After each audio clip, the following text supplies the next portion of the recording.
All right. How about now? Have we figured it out now? Maybe, possibly. Yep. Microphone is working. Yes. Sound is good. Yep. Louder. Louder. Turn it up. Yep. Hello. Testing 1 2 3. Check 1 2 3. Testing. How was that? Sounds good. Okay. Hi there. Working out some of the kinks here. Thank you for your patience.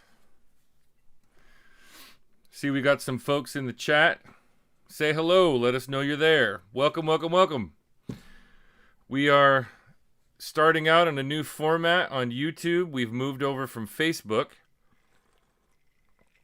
to open up an opportunity for more of the folks that want to follow the show so they don't have to just watch me on Facebook. So, anyhow, the name of the program is Grace in Football. If you've never heard me say it before, you'll hear me say it a lot and often, that I believe that all of life is grace in football.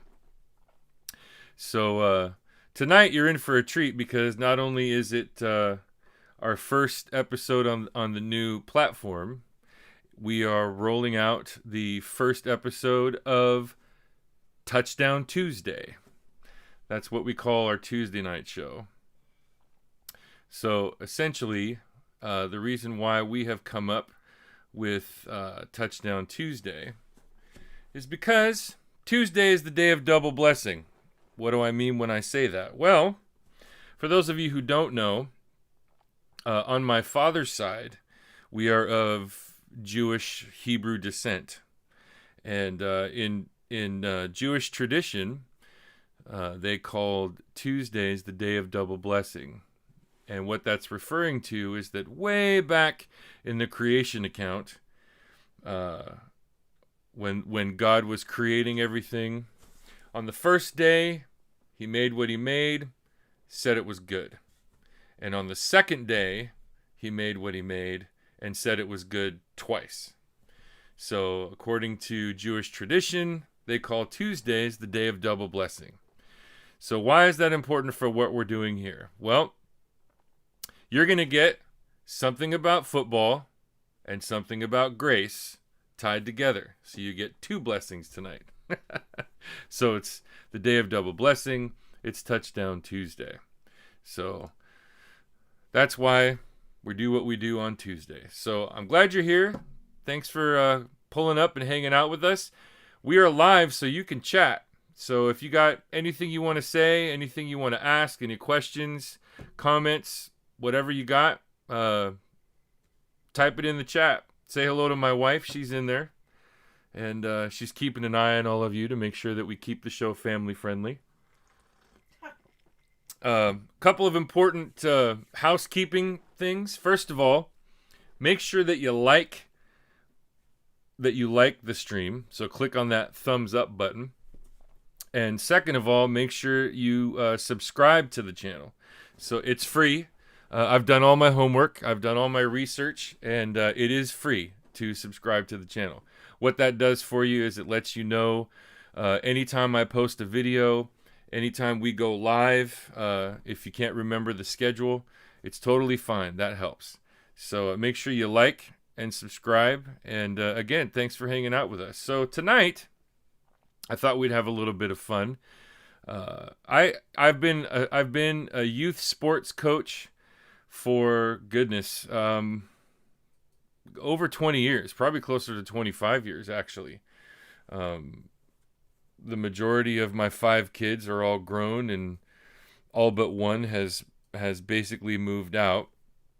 We took our second to the youngest and moved her off to college a few weeks ago, and so we've got the youngest still at home, junior in high school. But anyhow, I've coached youth sports for a very long time, and specifically football for 19 years. And I've coached football for children from the ages of 4.5 through the age of 18. So, I've been around for a while. I've coached all these different ages, and so and not to mention the fact that I also did play football for a very long time. So football is very much a part of my life. And so I believe that the game of football is the greatest sport that God ever invented. And I mean that jokingly. But seriously, though, football is an amazing sport because I believe that everything that goes into properly teaching the game of football to young people can also be applied to life. There are biblical principles, believe it or not, there are biblical principles tucked away within the ways and means of the game of football. And so I'm excited to share with you tonight. I appreciate all of you being here and hanging out with me. And so on Touchdown Tuesdays, you're going to get a story. It's going to be story time. It's going to be a story from my past experiences, either as a player or as a coach.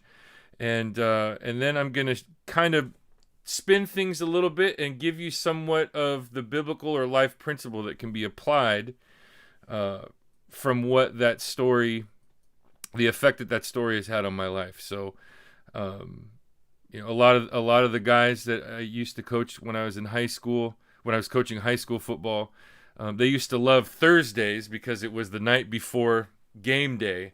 And on Thursdays, it was story time. So anytime they came through my station, they'd be like, "Coach, it's story time."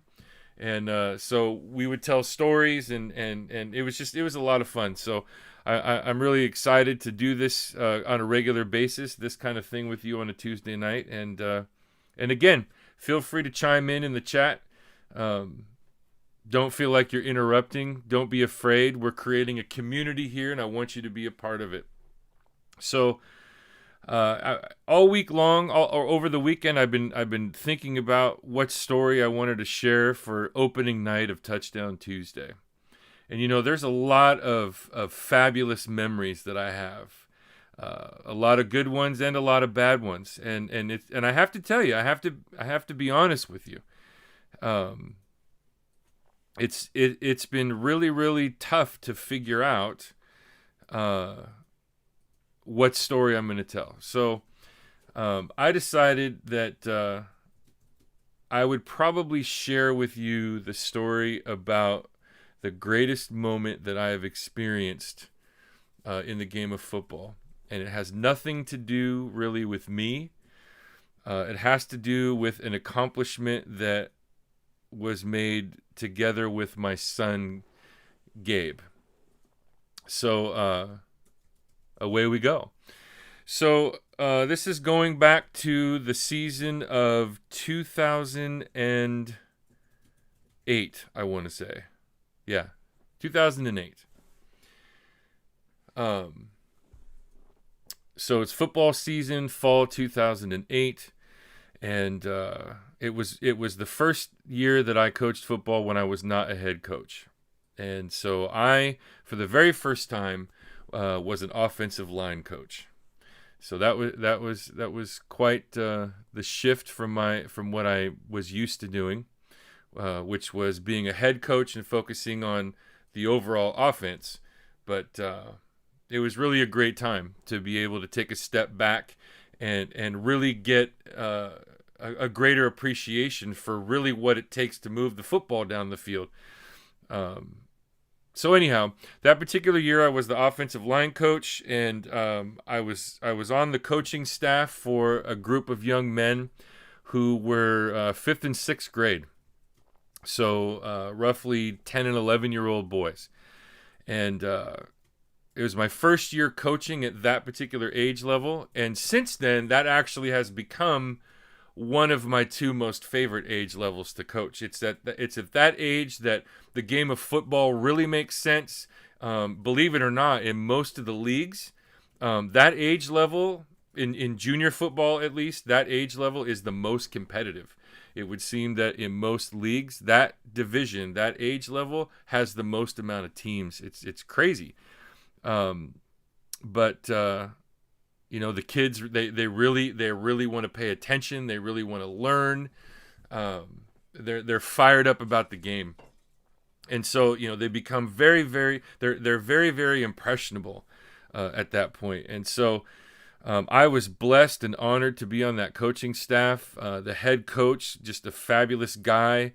Every single person that was on that coaching staff, they were just amazing, amazing dudes.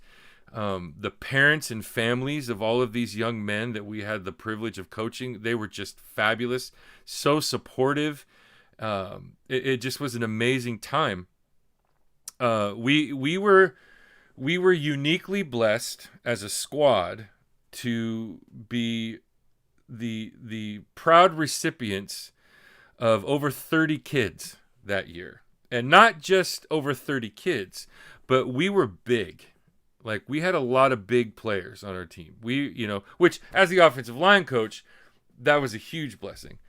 And so, we had a lot of kids. We had a lot of talent. We were very, very fortunate that year. And we had our jamboree, and pretty much were able to do whatever we wanted to do as a team in the jamboree. We kind of knew we're sitting on the verge of something pretty exciting here already. Not too cocky, not too presumptuous, but at the same time, we knew this was going to be a good year. This was going to be a good squad. So the first couple weeks of the regular season, we pretty much walked all over our opponents. I don't remember what the scores were of the games, but I remember that at least the first game was a rather very simple victory. But it came, in all honesty, and I think it's because I'm old. I'm 48 and a half years old, so my memory's going a little bit. But I do remember, I cannot remember if it was the second game of the season or the third game of the season, but we faced a really good opponent. So good that they actually ended up creaming us. And I believe the final score was 32-0, which is the skunk rule score. So they pretty much had their way with us for 2 hours on the football field on a rainy day, a cold rainy day on our home field even. And it was a rough time. It was a really rough time. And I think that it was good that happened to us so early in the season, because it really kind of put everybody's ego in check, if you will. Not that we thought the season was going to be a cakewalk, because this was, most of us coaches, this was our 5th or 6th year coaching in that league. We kind of knew what the other programs had to offer, and as far as their level of competition. And this particular team that beat us, they were literally brand stinking new to the league that year. So we didn't know anything about these guys. Well, you can rest assured that after that Saturday morning, we knew we needed to learn something about these guys, because they showed us what they were made of, and they especially showed us what we were made of. It exposed our weaknesses and showed us what we needed to work on. Now, to make a very long story a lot shorter, I'll get to the point quicker. We proceeded over the next several weeks of the season to win the rest of our games. So we knew kind of early on after that loss that we needed to do our homework. And so we went back and we watched game film as coaches. Yes, these are 10 and 11-year-old boys. These are 5th and 6th grade boys. And believe it or not, game film is gold. It's worth its weight in gold. It's worth 10 times its weight in gold. As a coach, as a player, it is extremely valuable to review what you have done over and over and over again, so you can see where the weak spots are and where the blind spots are, so that you know what you need to work on, what you need to stop doing, and what you need to create to do differently than what you've been doing already. Hold that thought. So, needless to say, between the week that we lost and the end of the regular season, my coaching staff and I watched over 18 hours of game footage on this team. And we were pretty confident that we knew we were going to end up facing them in the postseason. Not just because we were continuing to win, but because they were going undefeated as well. We knew that we were potentially looking at a possible championship game between the two of us. And so while we were focused on the opponent each week, the coaching staff was studying that opponent that creamed us in week 2. So, of course, we made the playoffs, and when the brackets came out, of course, like every single obsessed football coach does, we looked at the brackets, and lo and behold, if we ended up winning all the way out and going to the championship, we were going to end up playing that team in the championship because they were in the opposite side of the bracket. As luck would have it, we would possibly have an opportunity to go the other way against this team. So we go to the playoffs. And the first week of the playoffs, we won. And so did the other team. The second week of the playoffs, we won. And so did the other team. And because we were the number 1 seed in our bracket and they were the number 1 seed in their bracket, we each got a first round bye in the playoffs. So we only had 2 playoff games that we had to play, and we ended up going to the championship against this team. Now, we found out a lot about this other team while we were studying their game film and while we were working on our team. We learned some interesting things about this team. Like I said, they were new to the league this particular year. Well, they had 23 kids on their roster, and 18 of those 23 kids had been playing together since they were 6 years old. So the core group of this team had been playing together for 5 years. Now, I don't need to tell you how important it is to have kids continue to play together as they move up. But obviously, that showed when we faced them the first time. Because it's like the right hand knew what the left hand was doing all day long, and we were lost. It was like we were running around with our shoelaces tied together on each other's foot. It was crazy. So anyhow, we also learned that not only had the core group of these kids been playing together since they were 6 years old, we also found out that prior to the football season starting, this team had just come back from Las Vegas, where they had won the National Arena Football Championship. Yeah, this same team had just won a national title for arena football in Las Vegas. Oh, and it gets even better. None of these kids had ever lost a football game. These core group of kids, these 18 kids, had never lost a football game in 5 years. And not only that, it just keeps getting better. Not only that, they had never been trailing in a football game in 5 years. So here is this team. No wonder they slaughtered us in week 2. They had been playing together for 5 years, which we hadn't as a team. They had never been trailing in a football game as a team, which none of these kids could ever say. They had never lost a football game in 5 years, and they were coming off of winning a National Arena Football Championship game in Las Vegas. So needless to say, those guys were pretty confident, and they should be. They were an amazing team. They were so well coached. They were so good at all of their blocking and tackling and passing and catching, and they were spectacular. And so we knew that we had our work cut out for us. And so there were specific things that we noticed in the game film that we studied and we practiced on, and we made some tweaks, and we got rid of things and added new things. We worked really, really, really hard. And then came the game day.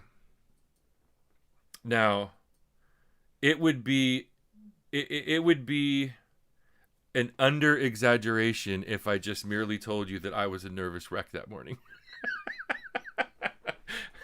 I don't have to play the game, but I'm telling you, I don't think I ate breakfast that day. My stomach was just in such knots. It was a combination of I'm scared to death and I'm excited for everything that's possible and everything in between. And the added blessing to all of this was that my son was on the team. And I did not get to coach my son.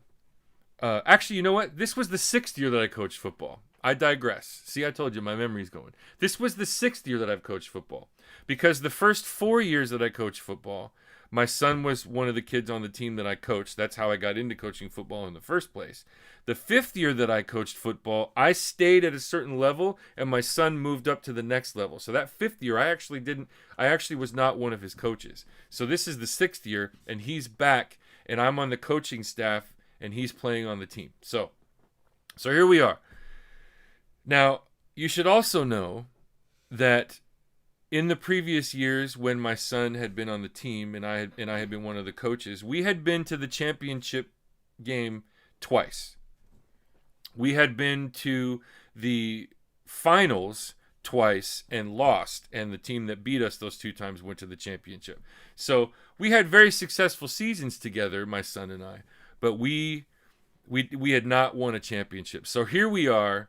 It's our 3rd time in a championship game. Both he and I are a nervous wreck, but we're also extremely excited. And so, you know, these boys, they showed up to the field like it was war. Like they were serious, man. You know, and these are 10 and 11-year-old boys, you know, so we wanted them to be boys. We wanted them to have fun. But they showed up, like where I come from, we call it suited and booted, man. They were ready to go. You know, their uniforms were freshly cleaned. They were popping. They were ready to go. They were bouncing. You know, they were so excited. You know, and the game before ours, it took a little longer than it should have, and so you know, it just added to the intensity and the excitement of the day.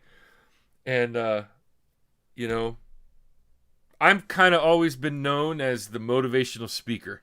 I know some of you are probably shocked. I always had something to say to motivate and get the boys excited about, you know, pretty much anything.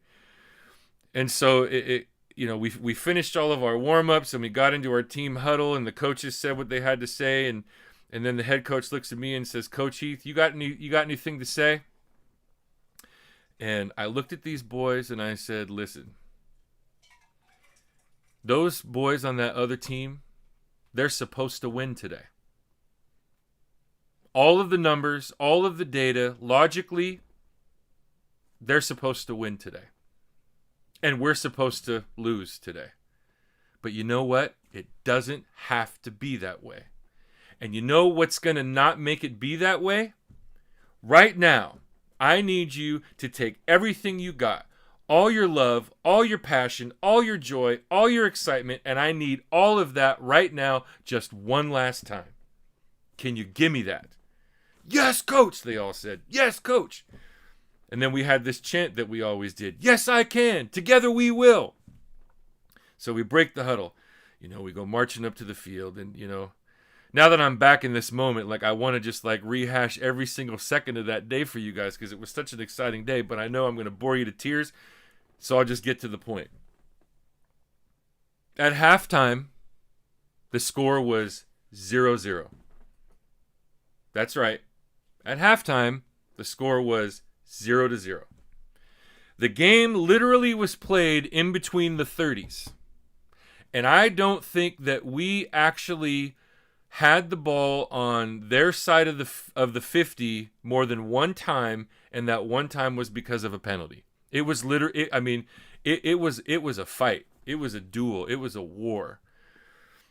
And I'm not going to be arrogantly presumptuous and assume that this team had never been in a 0-0 tie at halftime before, but you could definitely tell, especially because of the hush that kind of came over their side of the stands, that they were experiencing something that they had never seen before or experienced before. And that was another team that they had already beaten before that was hanging with them. So we do our halftime routine, the orange slices come out. And we don't really say anything to the boys. And so we were set to get the kickoff. They were going to kick off to us in the second half. We were set to receive the football. And the young man who was our deep man on the receiving team, he was one of our running backs. He was our starting tailback, in fact. And when we had played this team the first time, he had a really, really awful game. Not because he played badly, but because they just didn't let him run the ball. I mean, they dropped him for losses on almost every time we gave him the ball. He wanted this game so bad. You could see it, the old Rocky Balboa, the eye of the tiger. You could see it in his eyes that he wanted this. And so he was the deep man on our kickoff team.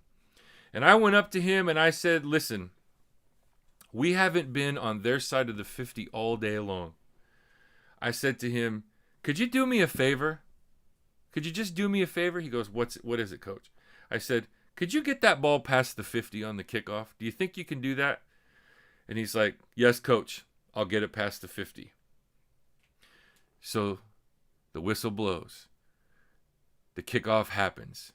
And the ball is kicked right to this young man. And I'm on the sideline, and I'm like, I don't want to watch, but I got to watch. I don't want to watch, but I got to watch. And he gets that football, and he starts running. And it's one of those moments where, even looking back in my memory, it was happening in slow motion. And in the moment back then, it felt like it was happening in slow motion too. And he starts running, and he crosses the 25, and the 30, and the 35. And he almost gets tackled on the 40, spins out of it, and he crosses the 50. I'm good! But he's not done. And guess what? He took it to the stinking house. He ran back the kickoff and scored a touchdown on the opening kickoff of the second half. We go up 6-0. And in that league, when you kicked an extra point at that age level, it was worth 2 points. So guess what? We kicked the extra point, made it. We go up 8-0. You would not believe not only how exciting that moment was, with all of our parents and the fans that were there to watch our team play. They were quiet most of the game. Oh, they weren't quiet anymore. There was cowbells. There was somebody who had a snare drum beating on a snare. I mean, it was crazy. You would have thought it was the stinking NFL Super Bowl. It was nuts. These are 10, 11-year-old boys. It was crazy. It was so much fun. It was exciting. But you know what? That was just the opening kickoff of the second half. There was a whole lot more football left to play. So I know I said I make a long story very short. Believe me, I am shortening the story because there's a lot more that happened this day. A lot more that went on to happen. But in a nutshell, we ended up scoring 3 touchdowns and they didn't score any. And we made all the extra points. So we were up 24-0 at one point against this team that had never lost a game in 5 years and never even trailed in a game in 5 years. It was nuts. So one of the many reasons why I loved being a part of this team wasn't because we won so many football games. That was great, but that wasn't why I loved it. What I loved the most was that everybody got to have a part in the journey. We had a first string, but we didn't really have a second string. And so as the game progressed, we were able to get everybody in the game. And so we didn't always have a starting unit out there. And we were still moving. And this is what we did all season long. We didn't just run with the starting unit, run up the score on a team like most teams do, and then put all the second and third stringers in there so that we don't get into trouble for scoring too many points. No, we literally, we started substituting kids in after the first possession, and that's just what we did. So needless to say, we ended up going on to win the championship football game. Now, the other team scored a touchdown. You know, it's kind of cocky for me to put it this way, but we kind of gave it to him. The ref made a bad call. You know, whatever. You watch the film and judge for yourself. Anyway, but the point is that these boys did it. They did it. They overcame all the odds. They climbed over every single obstacle. They did what everybody else thought wasn't supposed to happen. And that was they won and the other team lost. And the greatest thing about that is that I got to do that with my son. And it's the greatest memory that I will ever have in all of my years of sports altogether, but especially coaching, is that my son and I got to win a championship football game together. That never would have happened were it not for all of the circumstances that were present on that team that particular year. And it isn't because there was any one particularly special kid on that team, or that there was any one of us coaches that was greater than the other. We were one unit, and that was what our chant was. Yes, I can. Together we will. Yes, I can. Yes, I can do this block. Yes, I can catch this football. Yes, I can make that tackle. Yes, I can lead the way. Yes, I can take a back seat so somebody else can have a shot at doing something great and having their moment in the spotlight. And it wasn't like the power of positive thinking. It was like, yeah, I know I can do this. And so if you have 30 plus boys, 30 plus young men, all believing and knowing that they can do a thing together, then together we will accomplish so many great things. But it was all in the mind. It was all a mindset, that championship mindset. And having a love for the game of football, having a love for each other on the team, and having a love for themselves, not a selfish kind of love, but a love like, I'm going to take care of myself and I'm going to do what I need to do because the rest of the team is relying on me. So anyhow, hey, what's up, Mel? Good to see you. Thanks for popping in. That's right. The man is back. So anyhow, it's one of my favorite stories to tell. And there's so much more to that day. There's so much more that led up to that day that I wish that I could share with you, but I'd be here all night talking about this. But let me just tell you, that moment in my life really radically changed my life. Now, I knew that, and this is going to sound arrogant, and I swear it's not, I knew that I was a good football coach. And I knew that I had a passion and an affinity for working with young people. And this was really the first year that I was given the full and best opportunity to put those two things together. You know, however many years ago it was that I started coaching football, I coached from the vantage point of love. I taught kids to love the game. I taught kids to love each other, their teammates, and I taught kids to have a love and respect for themselves. And that's mainly because I grew up in a generation of football where we were taught to play angry. We were taught to get pissed off and take it out on the other guy. That's what we were taught. And I'm telling you, especially as a Christian, that flies in the face of everything that I actually stand for. I don't want to do anything out of anger. I don't even want to be angry, let alone make a decision or a choice or do something out of a state of anger. And so after that season of football, it really radically shifted my perspective on just exactly what goes on the football field. And so over the next several years that I've coached football, I was able to take that to the next level, that whole love and respect for the game and for your teammates and for yourself, and to get kids and teach kids and young men that you need to have love and respect for the guy on the other side of the line, because he's out there giving his all just like we are.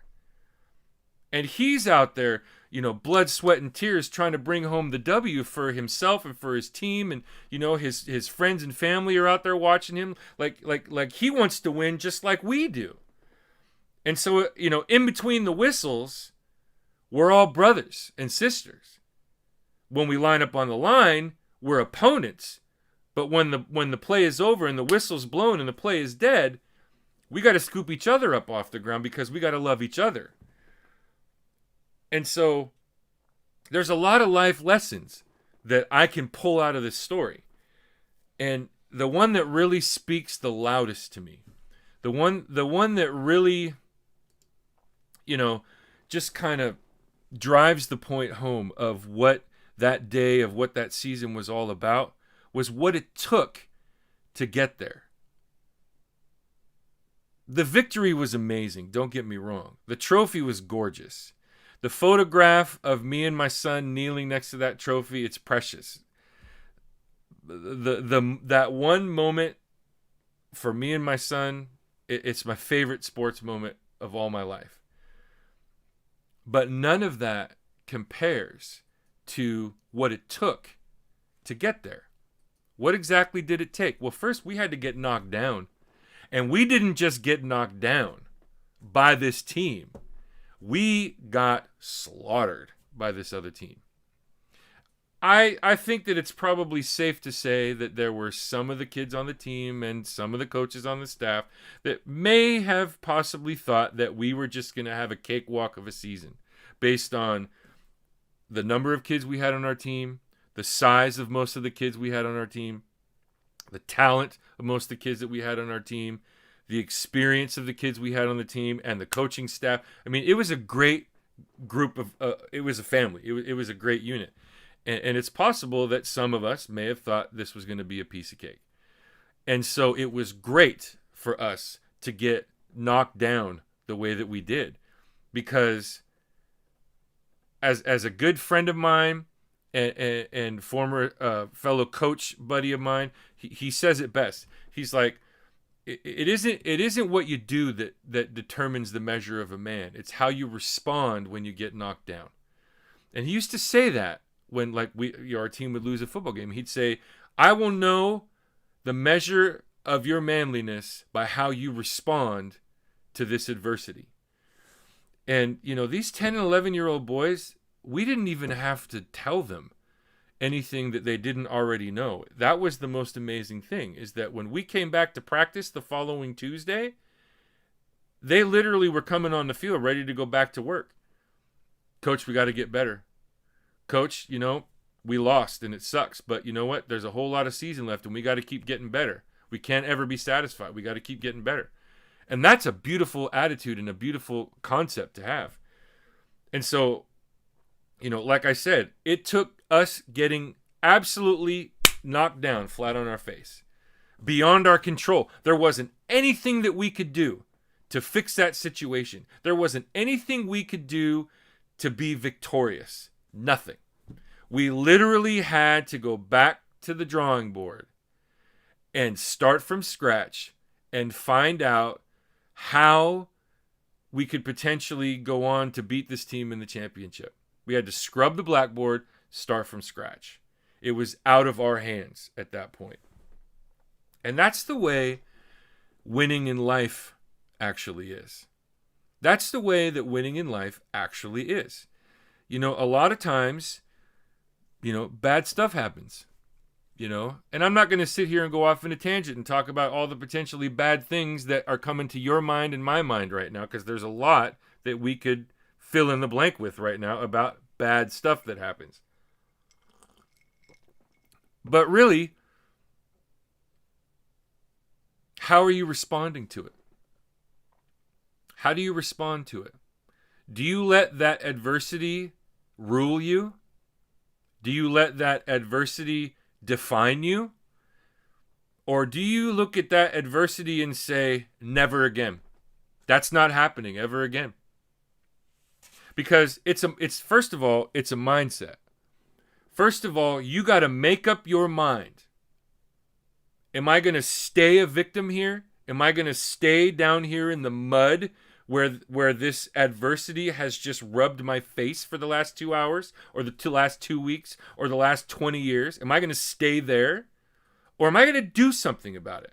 Because, frankly, I don't think it's very fun getting your butt kicked for 2 hours on a cold, wet, dirty, gross, muddy Sunday. And I did not want to see those kids go through that ever again. I didn't want to go through it as a coach. But in life, do you want to stay down there in the mud? Do you want to stay down there? Because you know what? In the real world, people don't feel sorry for you. So get that out of your head. Because eventually, the attitude of woe is me, feel sorry for me, people stop listening to it. And you know what? You shouldn't feel that way anyway.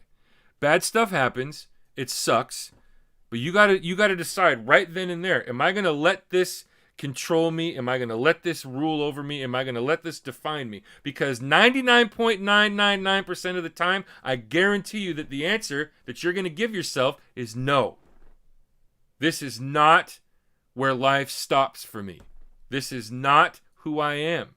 This is not what was meant for me. And so then the next question that you got to ask yourself, obviously, is how do I get out of this?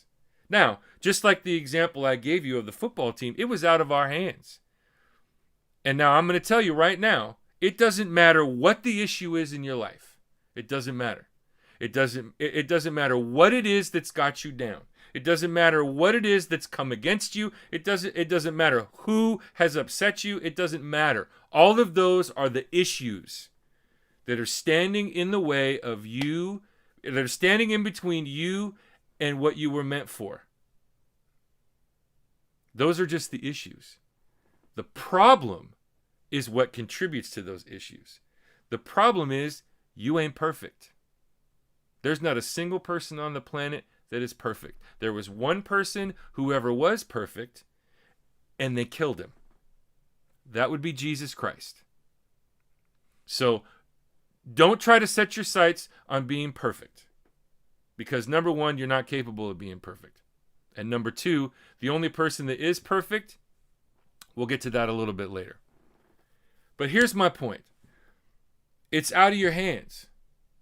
Now, someone once told me a long time ago, if you want to be something, if you want to go somewhere, if you want to do something, if you want to be whatever it is, whatever your goal is, you find somebody that's doing what you want to do, and you do what they're doing. You do what they did to get there. You have to take it literally out of your hands. You have to literally look to someone who has been successful at what you want and copy them. And not literally be them, but look at what their process was.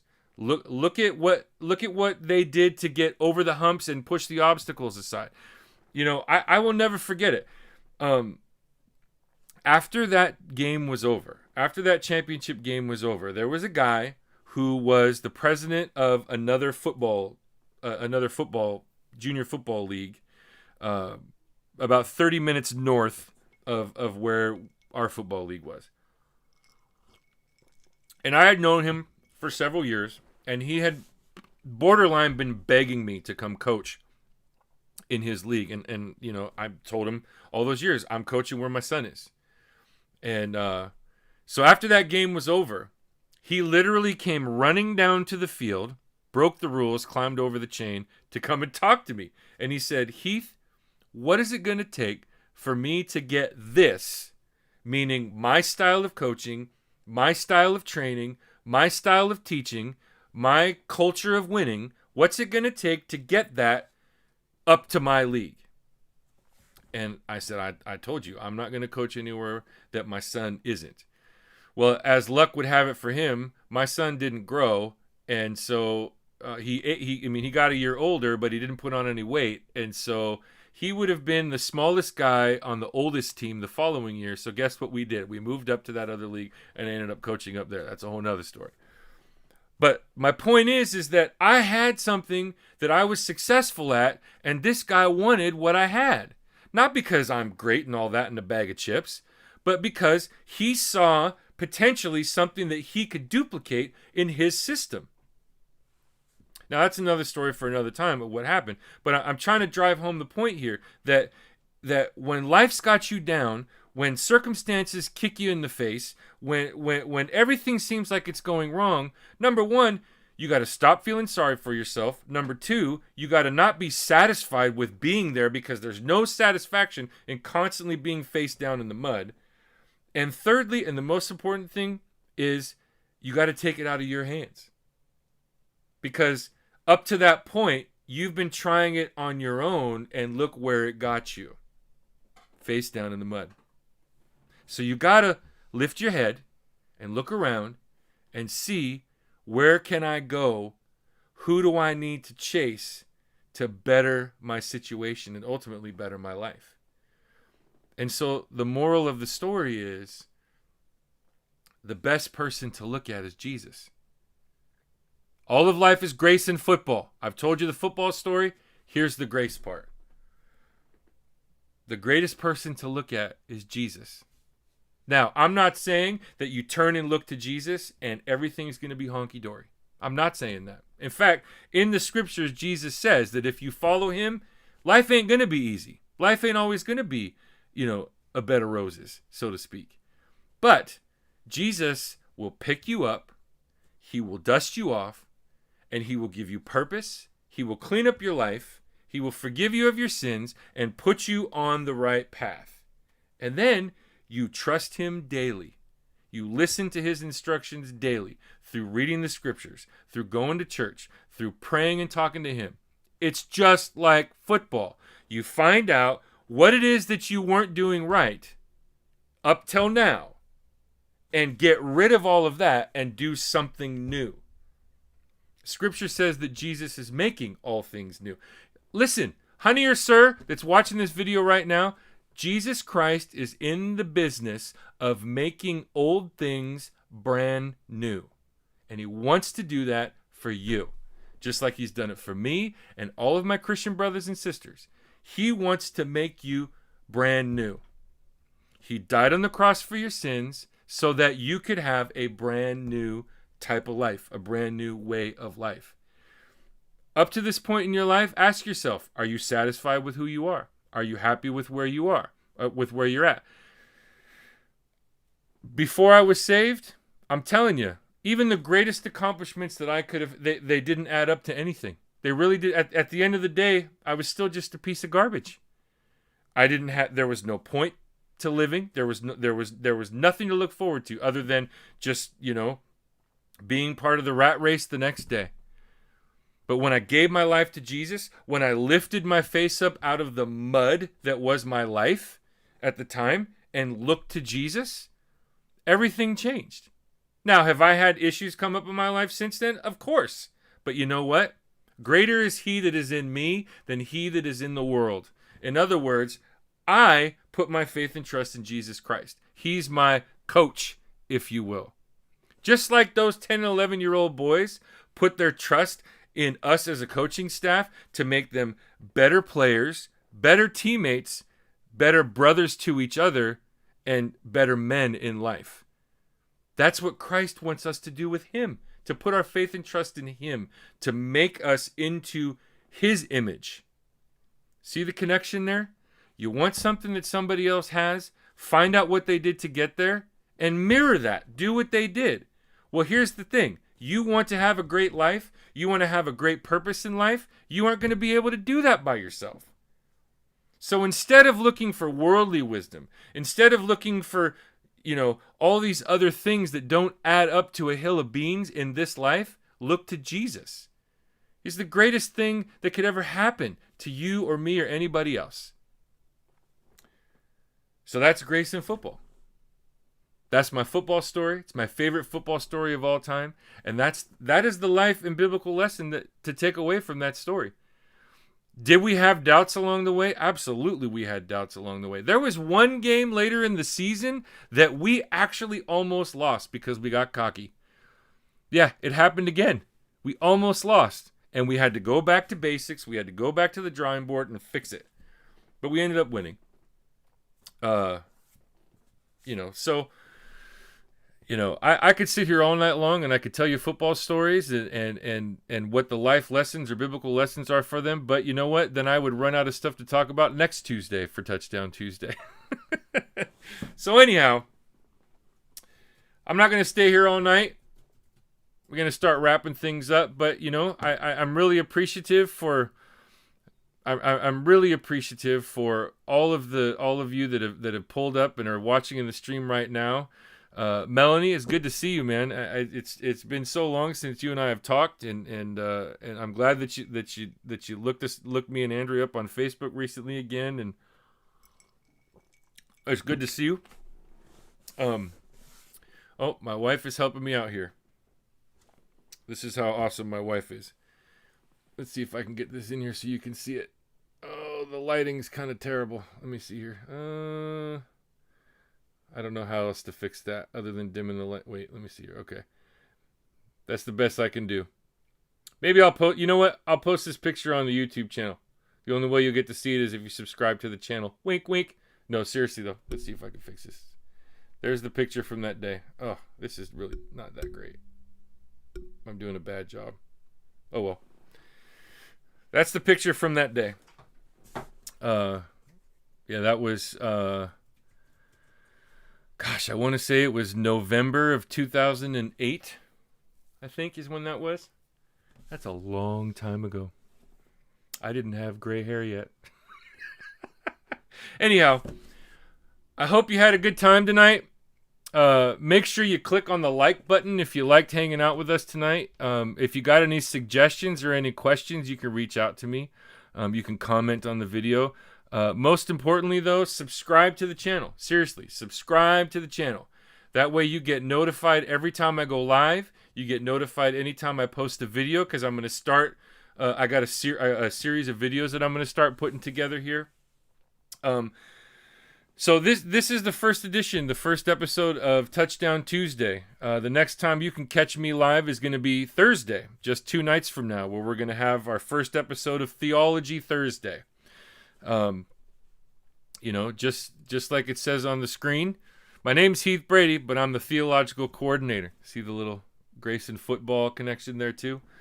We're going to talk about some theology on Thursday. No, it's not going to be like a church service.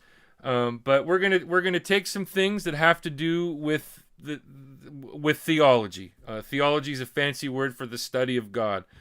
You know, I'm a Christian. Knowing Jesus more every single day of my life is my passion. And that's really what this channel is all about, is me connecting with you. And so Tuesday nights we talk grace and football. You know, it's the day of double blessing, Touchdown Tuesday. Thursday, we roll up our sleeves a little bit and we talk about some theology. And then normally on Friday nights we do a thing called Left Field Friday, where we just talk about something from out of left field.